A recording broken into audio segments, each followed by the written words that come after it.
of them here. Bezzy, yours, obvs, not obvs the bigger scorers, but No. valid? Do you know, I was looking at these earlier and I was really surprised. Bezzy is in the Oxford English Dictionary, you know, so the grand dam of dictionaries. That goes back to 1845, Really? believe it or not. People were talking about bezzies even then.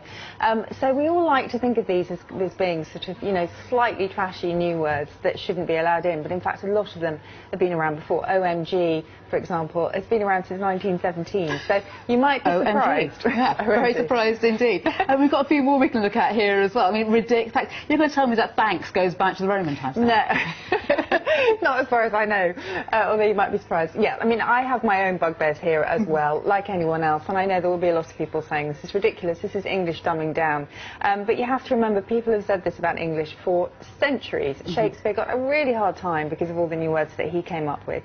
And the other thing that we have to remember, of course, is that English has to move on, otherwise, like Latin, it'll just stand still, and, you know, it won't be a living language anymore. So there will be things that none of us like, I appreciate that, but on the whole, we have to move with it. And that is a perfect example of how we're moving with the times. Well, we've been busy here on Sky News tonight. I don't want any of our viewers thinking that we don't actually do anything when we're not on air. See there, our production team has been very busy playing a game of Scrabble. They've been trying out some of the new words.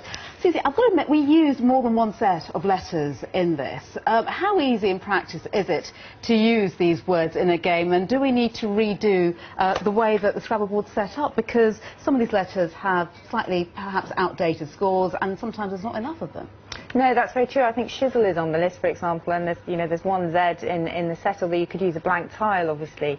And actually, interestingly, I spoke to Mark Nyman, who's a ex-Scrabble world champion, and he said his view was, I hate lols, I'd hate to put it on the table, but if it won, you know, it would be great. But his highest scoring word was conquest, which is a lovely word. That scored him something like 340 points. So I think that, you know, I'm not sure how much this is going to affect people who have their own house rules, who will play the game as they always have. And I think that the best house rule to have, and I would always apply this to Countdown as well, is if you're going to put down an obscure word, make sure you know what it means. Well, some of the others we can look at, I think, we'll know what they mean, but on the other hand, look at that emoji. I mean, 14 letters for that.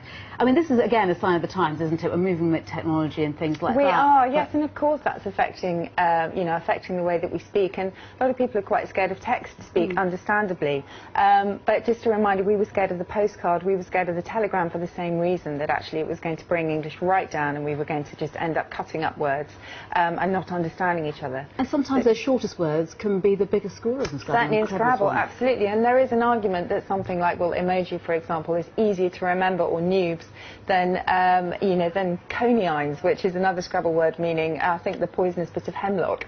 So you could argue that actually some of these might be a bit more transparent than some of the other ones in there. Absolutely fascinating, Susie. I think we've got probably time now to go off and play again. Do you play Scrabble? Let's. Well, I do, although I get mixed up with what's allowed in the Countdown Dictionary and what's allowed in this one. But I'll give you a game, definitely. Brilliant.